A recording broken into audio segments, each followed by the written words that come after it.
Assalamualaikum warahmatullahi wabarakatuh. Yang terhormat kepada Bapak Taupan Nugroho selaku dosen pengampu mata kuliah Perpajakan 1. Sebelumnya perkenalkan, nama saya Andi Nugraha dari program studi akuntansi. Di video ini saya akan membahas materi tentang perpajakan. Pokok pembahasan. Yang pertama, dasar-dasar perpajakan. Yang kedua, timbulnya pajak terutang.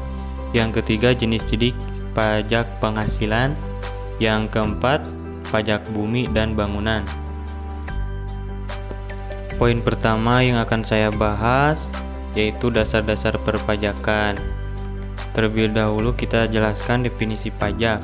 Pajak adalah kontribusi wajib kepada negara yang terutang oleh orang pribadi atau badan yang bersifat memaksa berdasarkan undang-undang dengan tidak mendapatkan imbalan secara langsung dan digunakan untuk keperluan negara bagi sebesar-besarnya kemakmuran rakyat. Pajak itu adalah tanggungan masyarakat kepada negara yang harus dibayar dengan ketentuan, yaitu jika memiliki kendaraan, rumah, lahan, usaha pribadi, CV, firma, dan sebagainya.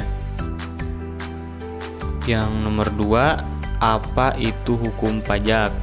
Hukum pajak adalah kumpulan aturan yang berisi peraturan hak serta kewajiban maupun hubungan wajib pajak dengan pemerintah sebagai pemungutan pajak.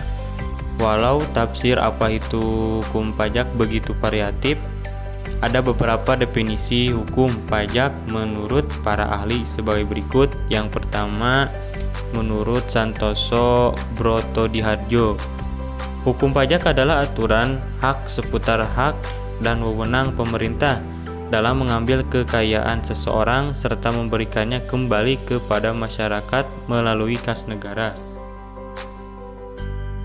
Menurut Bohari, hukum pajak adalah kumpulan aturan undang-undang yang mengatur rakyat sebagai pihak yang membayar pajak dan pemerintah sebagai pemungut pajak. Ya, menurut Rahmat Soemitro, hukum pajak adalah kumpulan aturan yang mengatur hubungan rakyat sebagai pembayar pajak dan pemerintah sebagai pemungut pajak. Menurut Dr. Soeparman Soehadmojaja, hukum pajak adalah hukum yang mengatur permasalahan pajak guna meringankan biaya produksi barang serta jasa demi mencapai kesejahteraan umum. Dasar hukum pajak. Yang pertama, Undang-Undang Ketentuan Umum dan Tata Cara Perpajakan yang diatur dalam Undang-Undang Nomor 6 Tahun 1983 dan diperbarui oleh Undang-Undang Nomor 16 Tahun 2000.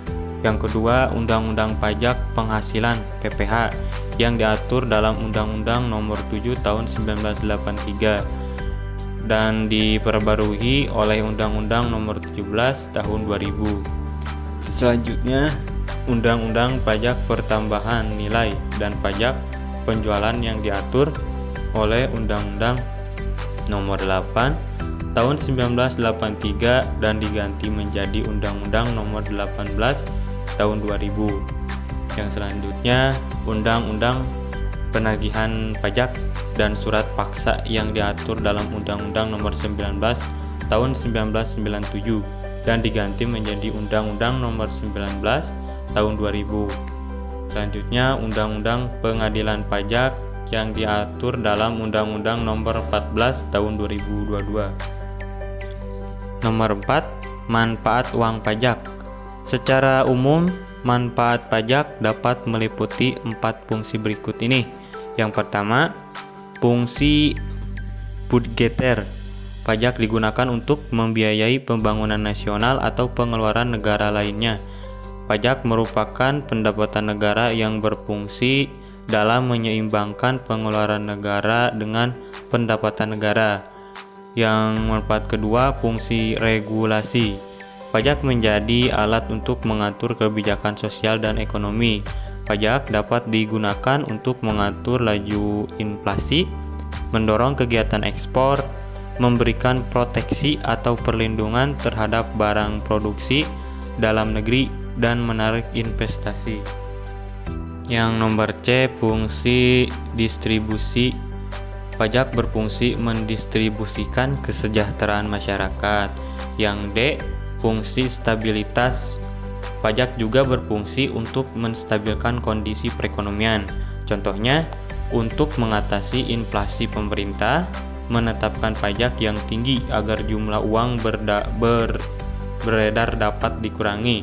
Begitu pula ketika negara mengalami kelusuan ekonomi, pemerintah merespon dengan menurunkan pajak sehingga jumlah uang yang beredar bisa meningkat.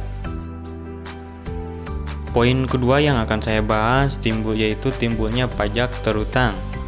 Utang pajak dapat timbul apabila telah adanya peraturan yang mendasarnya dan telah terpenuhinya atau terjadi suatu tatbistan atau sasaran pemajakan yang terdiri dari keadaan-keadaan tertentu atau juga peristiwa ataupun perbuatan tertentu. Tetapi yang sering terjadi adalah karena keadaan, seperti pajak-pajak yang sangat penting, yaitu atas suatu penghasilan atau kekayaan.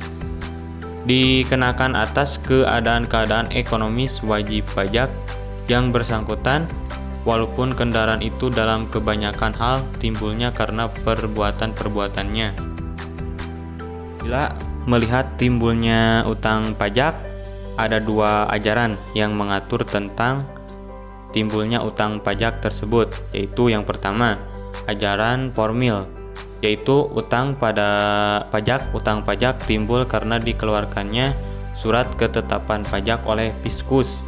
Dengan demikian, meskipun syarat adanya tatbistan sudah terpenuhi, namun sebelum ada surat ketetapan pajak, maka sebelum ada utang pajak. Yang kedua, pajak material, yaitu utang pajak timbul jika ada sesuatu yang menyebabkan tatbistan, yaitu rangkaian dari perbuatan-perbuatan, keadaan-keadaan, dan peristiwa-peristiwa yang dapat menimbulkan utang pajak adalah sebagai berikut.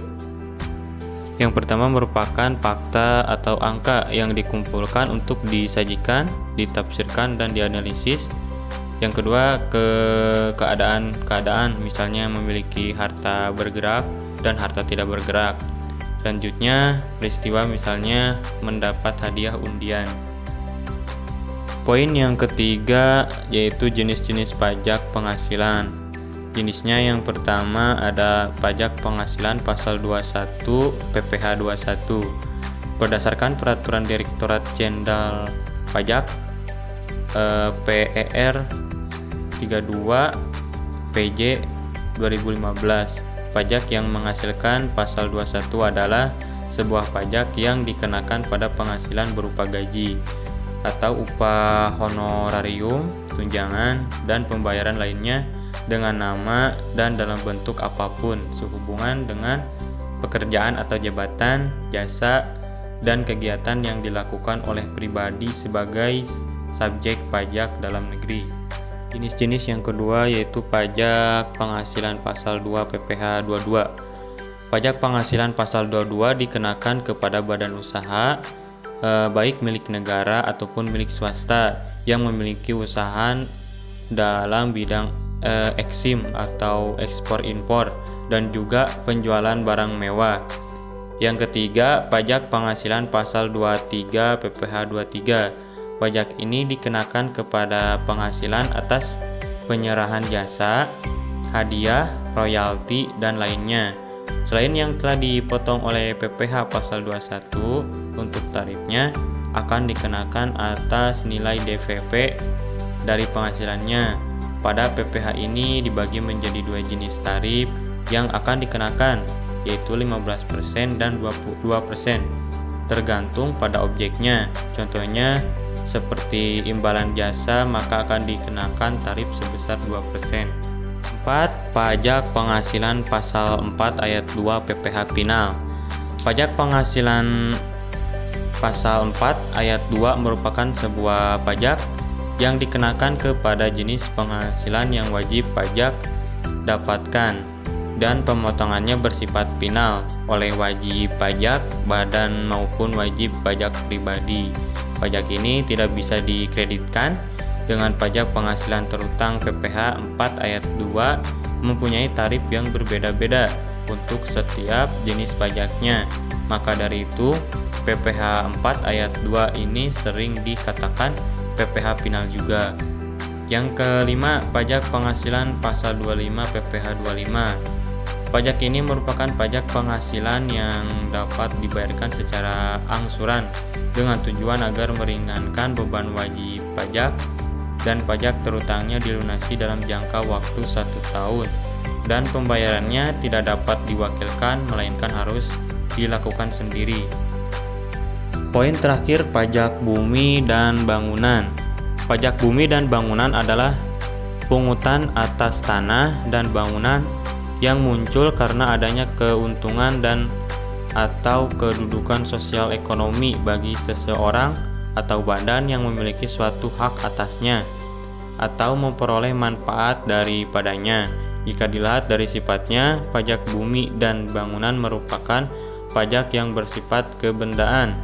Artinya besaran pajak terutang ditentukan dari keadaan objek, yaitu bumi atau bangunan, sedangkan keadaan subjeknya tidak ikut menentukan besarnya barang. Contoh pajak objek. Undang-undang yang mengatur pajak bumi dan bangunan. Pungutan atas PBB didasarkan pada Undang-Undang Nomor 12 Tahun 1994 tentang perubahan atas Undang-Undang Nomor 12 Tahun 1985 tentang pajak bumi dan bangunan. Kemudian sejak berlakunya Undang-Undang Nomor 28 Tahun 2009 tentang pajak dan retribusi daerah, maka kewenangan dalam pemungutan pajak bumi dan bangunan sektor pedesaan dan perkotaan PBB P2 telah diserahkan ke pemerintah kabupaten atau kota. Sedangkan untuk PBB sektor pertambangan, perhutanan, dan perkebunan PBB P3 masih di bawah wewenang pemerintah pusat melalui Direktorat Jenderal Pajak atau DJP.